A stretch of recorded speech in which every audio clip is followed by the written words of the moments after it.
চলে যাচ্ছি আমি এই শহর ছেড়ে বহু দূরে। এমনিতেও এই শহরে আপন বলতে তেমন কেউ নেই আমার। শুধুমাত্র শেষবারের জন্য আমার ছোট্ট বন্ধুটাকে দেখতে এলাম। ভালো থেকো ছোট্ট বন্ধু, আর তুমিও ভালো থেকো। আসি।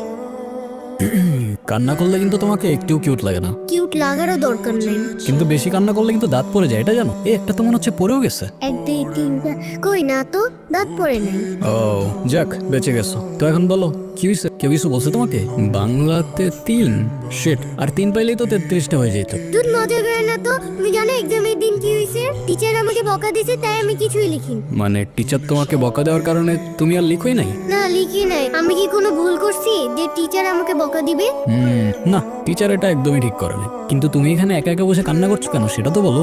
আমার নানু ভাই আমার এই মার্কশিটে কখনো সাইন করবে না, আর যদি সাইন করে না নিয়ে যাই স্যার আবার আমাকে বলবে। তোমার নানু তোমার মার্কশিটে সাইন করবে না কেন? আমার নানু ভাই অনেক রাগী, তোমার মতো রাগি? আমার থেকেও অনেক রাগী। ও, কেসটা তো খুব ঝামেলার মনে হচ্ছে।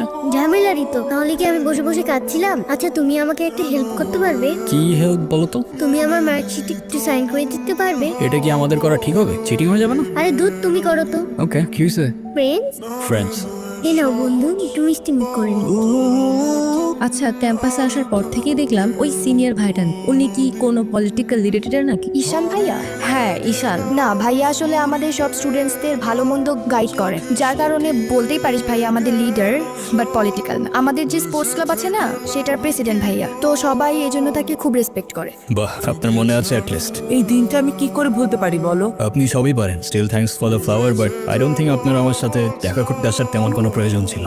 আমি তোমার মা ঈশান, মায়ের সাথে কেউ এভাবে কথা বলে? সরি, বাট আমার মা আমাকে অনেকগুলো বছর আগেই ছেড়ে চলে গিয়েছে। আমি তোমাকে ছেড়ে যাইনি, সত্যি বলতে ওই সময়টাই ওইরকম ছিল। মনে করিয়ে দেওয়ার প্রয়োজন নেই, আমি ভুলিনি আর কখনো ভুলবো না। আমি আপনার আঁচল ধরে বারবার বলছিলাম, মা আমায় ছেড়ে যেও না। মনে আছে আপনি আমায় কি বলেছিলেন? আপনি আমায় ধাক্কা দিয়ে দূরে সরিয়ে বলেছিলেন যেন আমি আপনার পিছনে আসি। তারপর আমি তো কখনো আসিনি, তো আপনি কেন বারবার চলে আসেন? আমি তোমাকে না দেখে থাকতে পারি না বাবা, আমি তো শুধু তোমার জন্যই আসি। সরি, আপনি অনেক বেশি লেট করে ফেলেছেন। আর এমনি তো আপনাদের জন্য আমার আর কোনো ইমোশনস কাজ করে না। আই হোপ আপনি বুঝতে পারবেন। কি হাসছো কেন? কিছু না। নাম কি ওর? মৌগলি, ওরফ আমার একমাত্র বিশ্বস্ত বন্ধু। একমাত্র বিশ্বস্ত বন্ধু? হ্যাঁ, কেন হতে পারে না? তা হতে পারে, কিন্তু তবু এত মানুষ থাকতে কুকুর কেন? কারণ ওরা মিথ্যা বলে না, ধোকা দিতে জানে না, আর ওদের জন্য এতটুকু করলেও না সারাটা জীবন কৃতজ্ঞ থাকে। তাই আপনি নিজেকে যেমন দেখান, আপনি আসলে এরকম না। নিজেকে যেমন দেখাই? কেমন দেখাই আমি? এই যে সব সময় রুট থাকেন, মনে হয় নিজেকে নিজের থেকে লুকিয়ে রাখছেন। নিজেকে নিজের থেকে লুকিয়ে যদি একটু ভালো থাকা যায় তাহলে আই গেস সেটাই বেটার অপশন। আপনারা তো কষ্ট কিসে? সে থাকুক না, জেনে কি করবা? বলে দিলে তো আর কমে যাবে না, তাই না? কমবে না বুঝলাম, তবে ভাগাভাগি করে নিলে ক্ষতি কি? এই না বন্ধু, একটু মিষ্টি মুখ করে নাও।